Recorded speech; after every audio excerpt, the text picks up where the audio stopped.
Hello everyone, मैं Puja. Welcome to law learning school. आज के इस वीडियो में हम डिस्कस करेंगे लॉ ऑफ टॉर्ट का इंपॉर्टेंट टॉपिक है vicarious liability in a tort. ठीक है, आगे बढ़ने से पहले मैं आपको बता देना चाहती हूँ, ये हमारा यूट्यूब चैनल है, आप इसको सब्सक्राइब कर सकते हैं। साथ ही साथ यदि आप लॉ ऑफ टॉर्ट को पढ़ना चाहते हैं तो इस प्लेलिस्ट को फॉलो कर सकते हैं और अपने सारे के सारे सब्जेक्ट को आप अच्छी तरीके से हर एक टॉपिक को क्लियर कर सकते हैं। इसके अलावा यदि आप यूजीसी नेट के लिए प्रिपेयर कर रहे हैं तो ये प्लेलिस्ट हमारे द्वारा बनाई गई है। यहाँ यूनिट वाइज जो है वो वीडियो अपलोडेड है। यदि आप में से कोई भी जो कि यूजीसी नेट के लिए प्रिपेयर कर रहा है तो आप इन वीडियो को देख लीजिएगा। मेन टॉपिक की बात करते हैं, वाइकेरियस लायबिलिटी इन टॉर्ट। वाइकेरियस लायबिलिटी का मीनिंग क्या होता है? ठीक है, तो हम जब देखते हैं कि वाइकेरियस लायबिलिटी इन टॉर्ट जो है वो रेफर करता है एक ऐसी सिचुएशन जहां पर एक एम्प्लॉयर जो होता है, मतलब एक एम्प्लॉयर जिसने किसी को जॉब पर रखा है, वो रिस्पॉन्सिबल होता है टॉर्टस एक्ट के लिए जो कि कमिट किया गया है एम्प्लॉइज के द्वारा। मतलब एक पर्सन दूसरे के एक्ट के लिए लायबल होता है। एक एम्प्लॉयर जिसने किसी को जॉब पर रखा है वो जो है वो लायबल होएगा जिस भी कर्मचारी को उसने अपनी जॉब पर रखा है। ठीक है, उसके द्वारा कभी भी कोई टॉर्टस एक्ट कमिट किया जाएगा अपनी जॉब के दौरान, अपने कोर्स ऑफ एम्प्लॉयमेंट में, तो वो एम्प्लॉयर जो होगा वो क्या होगा, लायबल होगा। और द टर्म टॉर्ट जो है वो रेफर करता है एक एनी सिविल रॉन्ग। ठीक है, कोई भी एनी सिविल रॉन्ग, ठीक है, और जिसके कारण क्या हो, किसी दूसरे पर्सन को हार्म हो, इंजरी हो to another person in and the term vicarious liability जो है वो रेफर करता है एक legal responsibility. Vicarious liability term जो है वो रेफर करता है लीगल रिस्पॉन्सिबिलिटी किसकी, that the employer has an action for his or her employees. ठीक है, कि जैसे जो एम्प्लॉयर है के पास अपने एम्प्लॉइज के कार्य के लिए रिस्पॉन्सिबिलिटी होती है, एक लीगल रिस्पॉन्सिबिलिटी। जैसे कि एक एग्जाम्पल भी दिया गया है, यदि आप जो है वो यदि कोई पर्सन है जो अपनी कंपनी का एक एम्प्लॉई है, ठीक है, और उसको क्या होता है, काम करने के दौरान कुछ एक जैसे कि वो अपना काम कर रहा था, ठीक है, अपनी ऑफिस आवर में कोई काम कर रहा था, जिससे क्या हो गया कि दूसरे पर्सन को कोई चोट पहुंच गई। ठीक है, तो कंपनी को जो भी उसका कर्मचारी है या एम्प्लाई है उसके एक्ट के लिए उत्तरदायी ठहराया जा सकता है। ठीक है, तो वो कंपनी के लिए उत्तरदायी होगा। ठीक है, और भले ही कंपनी ने क्या करा है, उसको डायरेक्ट किसी को भी कॉज नहीं किया है हार्म, लेकिन यदि वो जो एम्प्लॉई है वो कंपनी में काम करता है और वो अपने जो due to the course of employment वो उस टाइम वो काम कर रहा था, जिससे उसके द्वारा कोई रॉन्गफुल एक्ट भी हो गया, वहां पर कौन हो लगा लायबल, कंपनी की लीगल ऑब्लिगेशन बनेगी to ensure that employees act in a responsible manner. ठीक है, और अब है relation in which the vicarious liability arise. कौन कौन से ऐसे रिलेशन है जो कि वाइकेरियस लायबिलिटी में अराइज होते हैं? तो वाइकेरियस लायबिलिटी इन टॉर्ट जो है अराइज होती है यहाँ पर कुछ एक स्पेसिफिक रिलेशनशिप, जहां पर एक पर्सन, वन पार्टी रिस्पॉन्सिबल होती है टॉर्टस एक्ट जो कमिटेड किया जाए किसी दूसरे पर्सन के द्वारा, दूसरे अनदर पार्टी के द्वारा।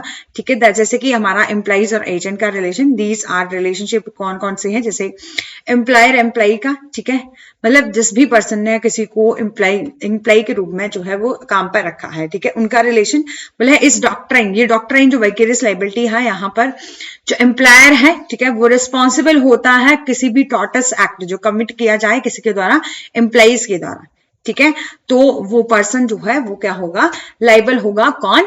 एम्प्लॉयर, जिसने उसको जॉब पर रखा है वो लायबल होगा किसके एक्ट के लिए, एम्प्लॉइज के एक्ट के लिए। ठीक है, जैसे कि एक एग्जाम्पल दिया गया है कि यदि कोई एम्प्लॉई है कंपनी का, वो नेग्लिजेंटली कॉज कर देता है एक्सीडेंट जब वो ड्राइव कर रहा था कंपनी के व्हीकल को, और यहां पर कंपनी को लायबल माना जाएगा किस लिए, रिजल्टिंग जो भी जिसके द्वारा डैमेजेस की गई हैं। ठीक है, और वो इसलिए क्योंकि एम्प्लॉई जो उस टाइम एक्ट कर रहा था, जो ड्राइविंग कर रहा था कंपनी के व्हीकल को, तो वो within the scope of employment at the time of this accident. ठीक है, तो वो किस टाइम था, जब वो due to the course of employment था। ठीक है, और उस टाइम उसने किसी का एक्सीडेंट किया। ठीक है, अब सेकंड है प्रिंसिपल एजेंट रिलेशनशिप। सिमिलरली जैसे एम्प्लॉयर एम्प्लॉइज का रिलेशनशिप है, जैसे कि प्रिंसिपल भी लायबल होता है टॉर्टस एक्ट यदि कमिट किया जाए उसके एजेंट के द्वारा।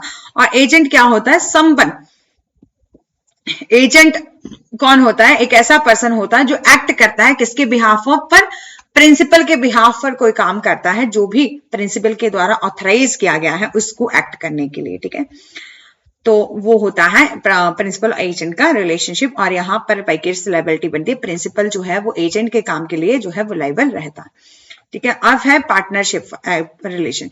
पार्टनरशिप फॉर्म में क्या होता है, ईच पार्टनर जो होते हैं वाइकेरियसली लायबल होते हैं किसी भी टॉर्टस एक्ट को कमिट करने के लिए, क्योंकि ऐसा माना जाता है कि एक पार्टनर जो है वो कुछ भी कमिट करता है टॉर्ट, ठीक है, जब वो कहां पर है, जब वो पार्टनरशिप के बिहाफ पर जो कुछ भी काम कर रहा है, तो ऑल पार्टनर जो होंगे वो हेल्ड रिस्पॉन्सिबल होंगे by for any resulting damages के लिए, क्योंकि पार्टनर को ऐसा माना जाता है, एक दूसरे के एजेंट माना जाता है, ठीक है। तो पार्टनर्स जो होंगे वो लायबल होंगे एक दूसरे के एक्ट के लिए, ठीक है।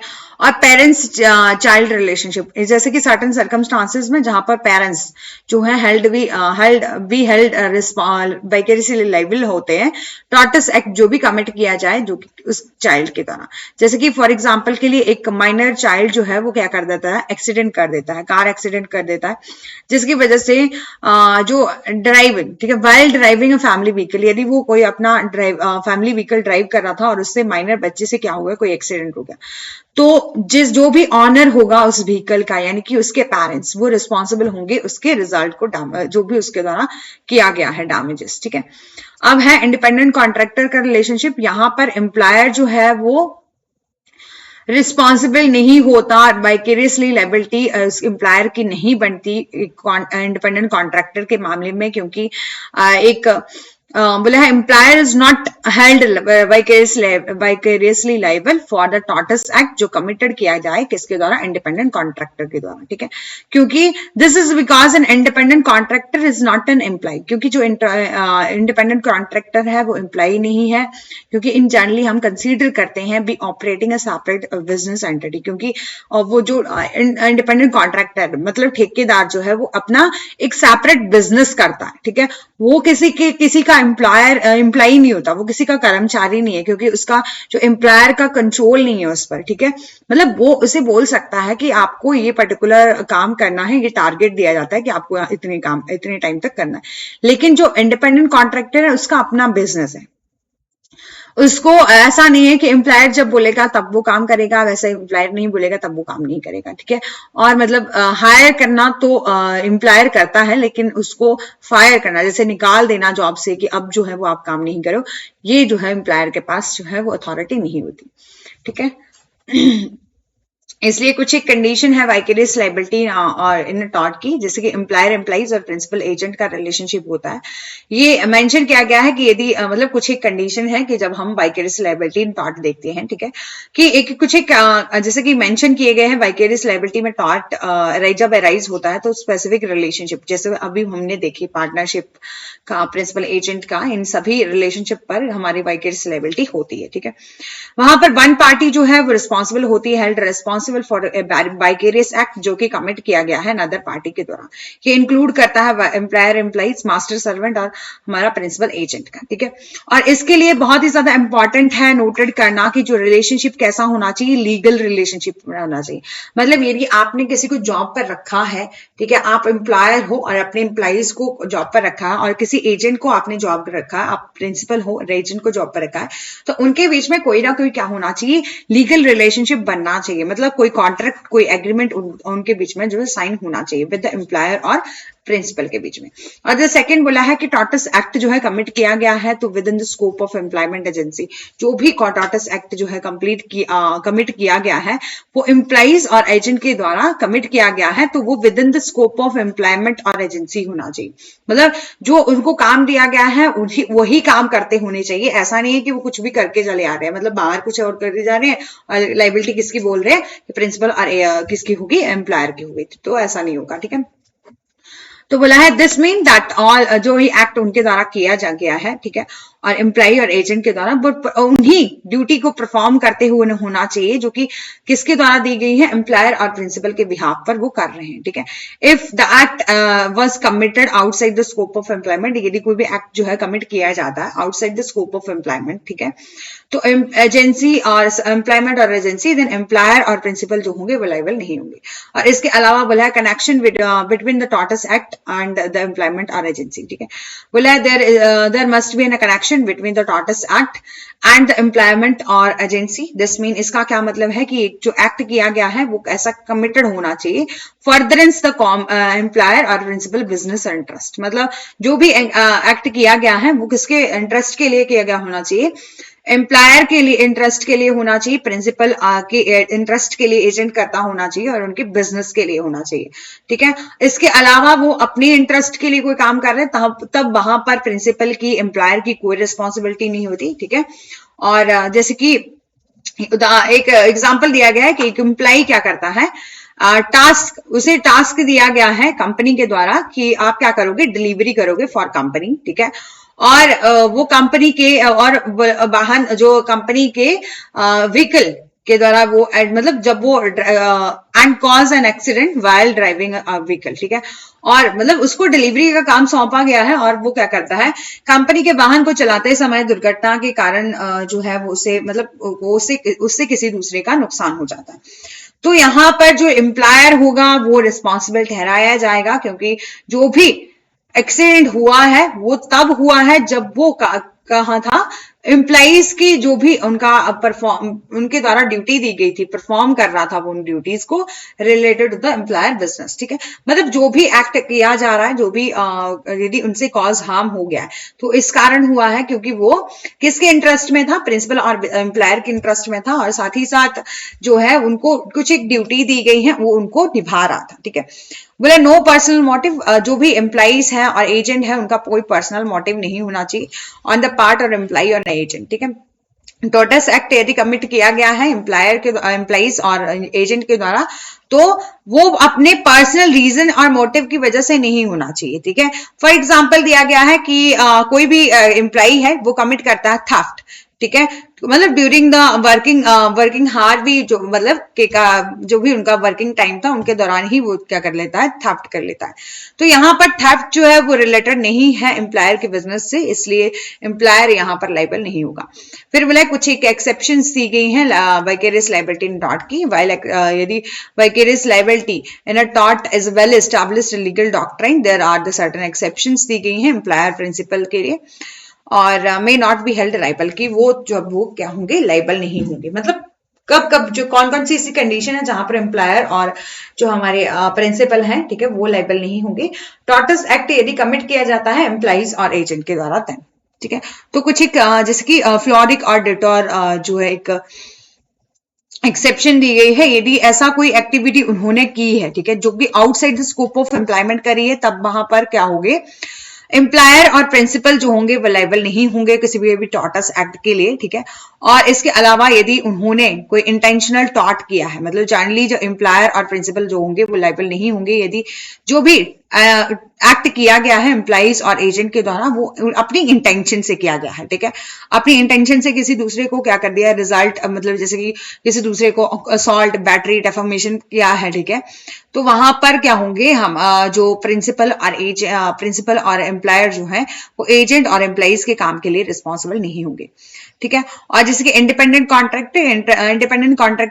कॉन्ट्रैक्टर का हमने पहले भी देखा कि जो इंडिपेंडेंट कॉन्ट्रैक्टर होते हैं उनके लिए रिस्पॉन्सिबल नहीं होते हैं प्रिंसिपल और एम्प्लॉइज, क्योंकि इंडिपेंडेंट कॉन्ट्रैक्टर क्या करते हैं, अपना एक सेपरेट बिजनेस कर रहे हैं, ठीक है। और यदि ऐसा होगा कि उनको इंडिपेंडेंट कॉन्ट्रैक्टर को काम करते हुए भी कभी ऐसा डेंजरस एक्टिविटी या डेंजरस एक्ट हो भी जाता है उनसे, तो वो वहां पर उनकी रिस्पॉन्सिबल नहीं होती। लेकिन यदि ऐसी सिचुएशन आ जाती है कि उस काम को करने के लिए किसने बोला है, जो कि एम्प्लॉयर है, जिनको उन्होंने जो है वो हायर किया है, ठीक है, वो ऐसा एक्ट करने के लिए कहते हैं, ठीक है, और डेंजरस एक्टिविटी करने के लिए कहते हैं, ठीक है, जो कि किसके कंट्रोल में है, एम्प्लॉयर के कंट्रोल में या प्रिंसिपल के कंट्रोल में, देन वहां पर क्या होगा, प्रिंसिपल और एम्प्लॉयर जो है वो रिस्पॉन्सिबल हो सकते हैं। अदरवाइज इंडिपेंडेंट कॉन्ट्रैक्टर के मामले में जो प्रिंसिपल हैं और हमारे एम्प्लॉयर हैं वो रिस्पॉन्सिबल नहीं होंगे।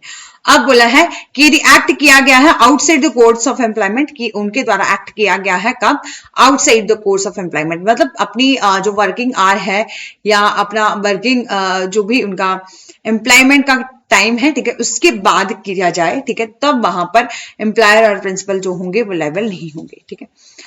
और ठीक है, और इसके अलावा भी कुछ एक जैसे बोरोड सर्वेंट है, उधार ले लिए गए नौकर के कार्य हैं, ठीक है। और कुछ एक टेस्ट ऑफ डिटर्मिनेशन भी है कि कौन कौन से ऐसे टेस्ट हैं वो निर्धारित करते हैं कि मास्टर सर्वेंट रिलेशनशिप है या नहीं। जैसे कि हायर एंड फायर, यदि किसी को जॉब पर रखना उसको निकालना, जैसे कि मास्टर के हाथ में है, एक पर्सन के हाथ में है जो एक पर्सन को क्या कर सकता है, जॉब पर रख भी सकता है, उनके पास पावर है हायर एंड फायर करने के एम्प्लॉइज को एम्प्लॉयर के पास, ठीक है।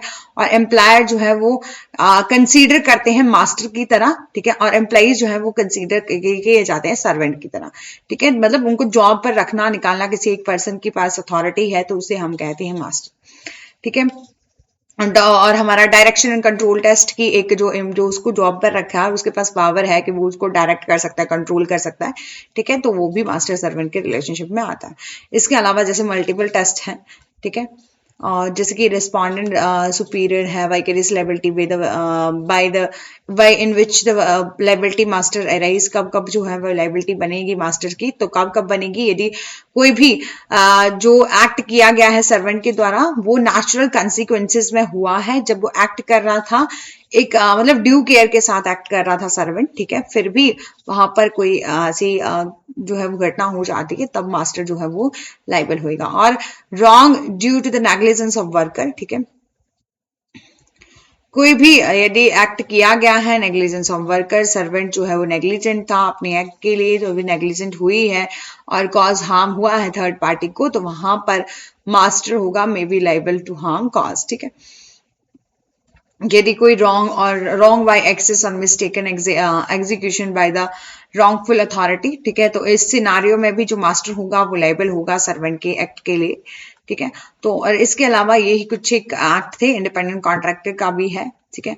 और आई होप आपको यहाँ तक समझ में आया होगा, ठीक है, कि हमने मेन जो भी प्रोविजन थे वो डिस्कस कर लिए। इसके अलावा जो है ये हमारा दूसरा यूट्यूब चैनल है, आप इस प्लेलिस्ट में जाएंगे तो आपको ज्यूरिस्प्रूडेंस और एडमिनिस्ट्रेटिव लॉ की बहुत ही डिटेल में वीडियोस जो है वो मिलेंगी और प्लेलिस्ट बनी हुई है अलग से, तो आप इन वीडियोस को देख सकते हैं। साथ ही साथ यदि आपको सेशन अच्छा लगा होगा तो लाइक कर सकते हैं, शेयर कर सकते हैं, सब्सक्राइब कर सकते हैं और बेल आइकन को प्रेस कर सकते हैं।